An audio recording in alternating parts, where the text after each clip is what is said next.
The Lakers were in talks with the Knicks to get Marcus Morris, but refused to make Kyle Kuzma part of the trade. This was a deal breaker for the Knicks, and ultimately Morris would still be dealt to LA, but to the Clippers instead of the Lakers, who ended up not making a single move before the trade deadline. So Shannon, how much did it hurt to lose Marcus Morris to the Clippers? I believe they're going to regret this. I believe they're going to regret holding on to Kyle Kuzma.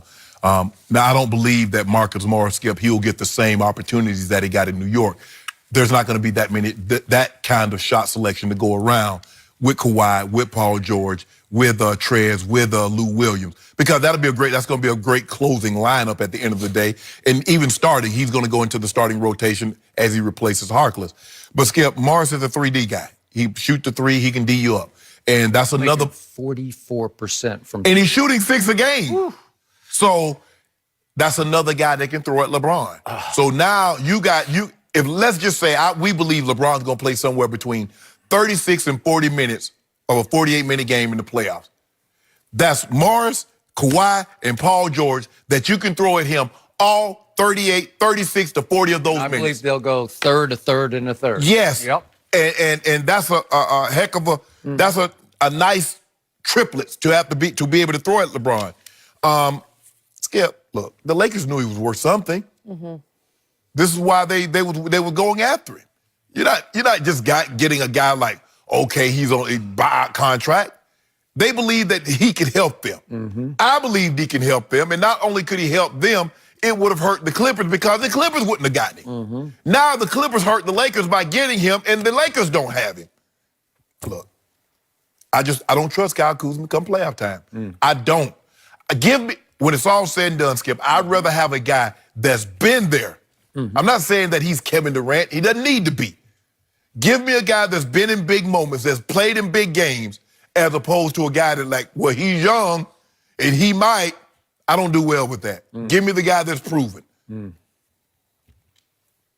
So, 24 hours ago. Man, I was going to talk about those 24 hours ago. We got to talk about it, Shannon. Sorry. You were sizing, you were screaming out your ring. What are you, 14? I told 14. You not to 14 jinx ring it. size? Yeah. Because you thought it was over. I did. Rick Bukic had my hopes up. Yeah, he did. I think a lot of people thought that was heading that direction. And at the last second, it was sort of a miniature version of what Kawhi did to the Lakers. Yeah, all of a sudden, wait a second. Yeah. Breaking news. Boom. Marcus Morris, Clipper? But see, the difference is between that, Skip, there's nothing else the Lakers could have done. Because it's not like they could have traded for Paul George because they had just emptied the coffers to get AD. So it wasn't like in this the same situation. The Clippers had a first-round pick that they could offer. Okay. The Lakers could have got him. Just throw Kyle Kuzma butt in there. Man, Kyle, I'd have packed this. In fact, it came down to that. I'd have drove him to the airport myself. Now, you know I hate being in that traffic.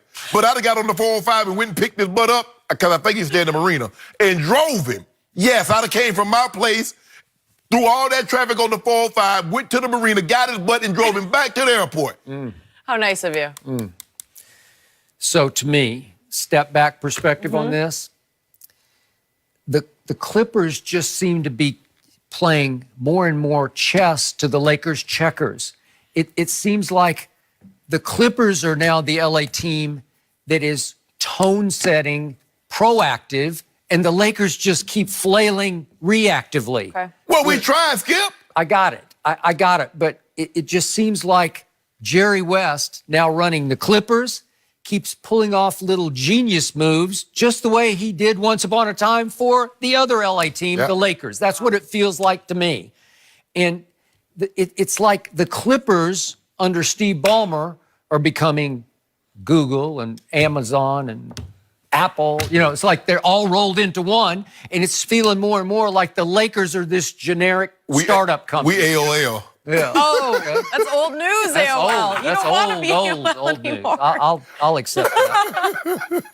So here we go again, because everything changed that moment on, what was it, July the 5th?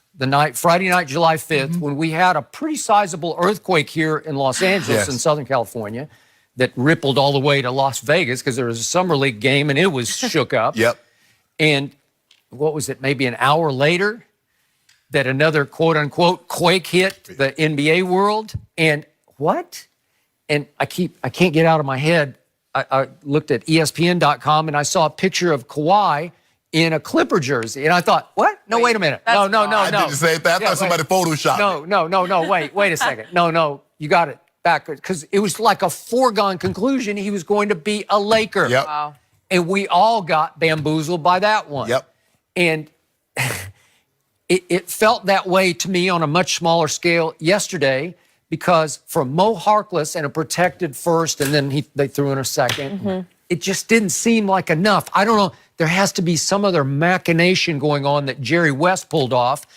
It's possible even Marcus was involved in this, and he just said, I would prefer to play with Doc Rivers and the Clippers. Like, my fit is better there. I don't know that for a fact. And you considering that Dolan and Ballmer are suing each other. Yeah. They're like, well, I mean, hold on. If Skip, if I'm suing you, I'm not making no deal. That's so interesting. I'm not trading with you. Okay.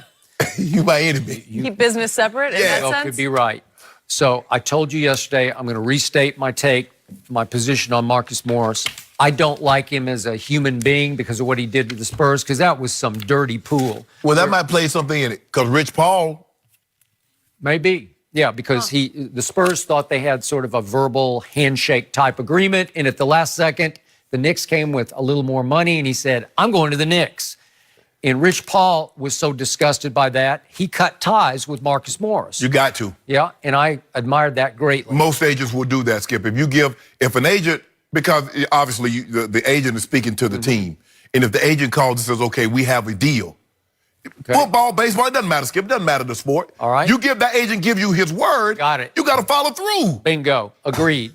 Now to Marcus Morris, the basketball player. I have nothing but admiration for him as a player. Okay.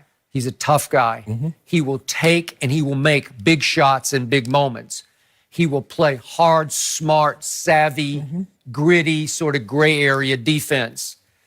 He is a man's man, and he took a shot the other night that was completely out of bounds.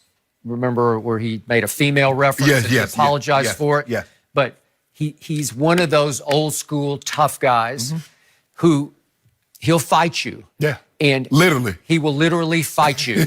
And he's liable to call Jay Crowder soft and anybody else soft, and he can back it up. So he's a great ingredient for a playoff run for a veteran basketball team. He would have been a great fit with the Lakers. He's a great fit with the Clippers. Well, he would have been a great fit for the Lakers, but he might be an even better fit for the Clippers because of how he plays. They have, I mean, you look at Pat Bev, he's more Pat Bev, Trez Harrell than anything for the Lakers. Yeah. That's, you know, and I just don't know. I get, you know, Rob Pelinka, and he's done a great job assembling this team, considering once Kawhi decided he was going to the Clippers. Skip, you got to make this move. Yep. You got to.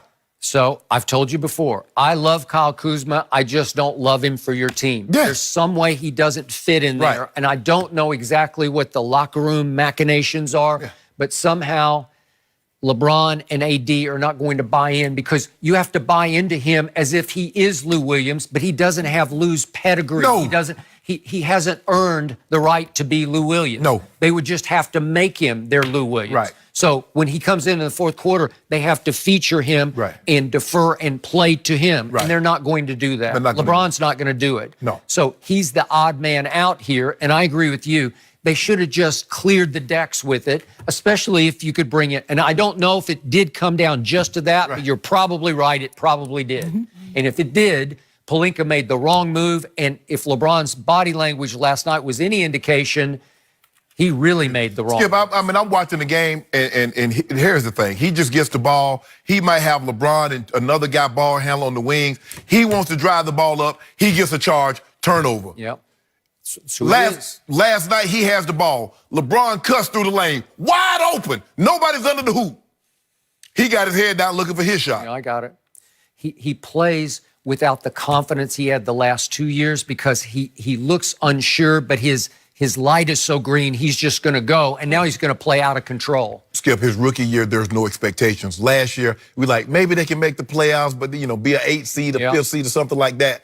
Now, you have championship aspirations. Remember, it's not injuries that kill seasons, it's expectations. Yep. So what's the expectation? Oh, he's the third scorer. Can he, that third wheel, can he be Klay Thompson, what Klay was to Steph and KD? Can he be yada, yada, yada? Skip, that's a lot. That's a lot to ask of a third-year player. I got it. And furthermore, I think it's time for us to reiterate what his trainer posted on IG. What was it, a month or so ago? Maybe a little longer. Give or take. I'll just read some of the lowlights to this post. Watching Kawhi highlights from yesterday, nobody, all caps, wants to speak on how sharp his skill set is compared to LeBron's. It's clear who's really in the lab and who is not. Let me hear the excuses. I'm on vacation. I got nothing more but time to hear your excuses. Blah, blah. Okay. That is, whoo. That is set the bridge on fire, if not burn it to the ground. Right. And then Kyle, I don't know if inadvertently, coincidentally, tweeted right on top of it. Maybe he posted on IG, I don't remember, but he posted. I think his was on Twitter. I believe it was, call a spade a spade. Right. Exactly. Huh. Is that not a cosign? Yeah, absolutely. Too That's absolutely what it is. Okay. Skip. So LeBron has massive pride, as he should, because he's earned massive pride. Right. Well, once this happens, it's just like, that's it. I'm done. I'm out. You can apologize all, they said that a couple of days later, oh, we kind of worked it all out, smoothed it over. Who's we? I don't think so. Don't speak to me, bro. Yeah, that would be it. I would agree with that. Yeah. So I'm shocked that Pelinka, who did a good job of scrambling in the wake of losing Kawhi, it's just like he took everybody available. Like, I'll take him and him and him and just throw them all together, and I hope it all fits. But here's the thing, Skip. If you trade Kyle Kuzma this summer, lets you know that you should have got rid of him earlier. That is true. Because I still believe he's not going to be in the Lakers uniform. Which brings us to Darren Collison, who was seen last night sitting with Jeannie Buss in the second row at Staples. And it was said to be sort of a recruiting visit, like a college trip, right? Yeah. And unfortunately for the Lakers, they lost that home game, which is not the best look for Darren Collison. He went to UCLA. He's obviously It's a great look.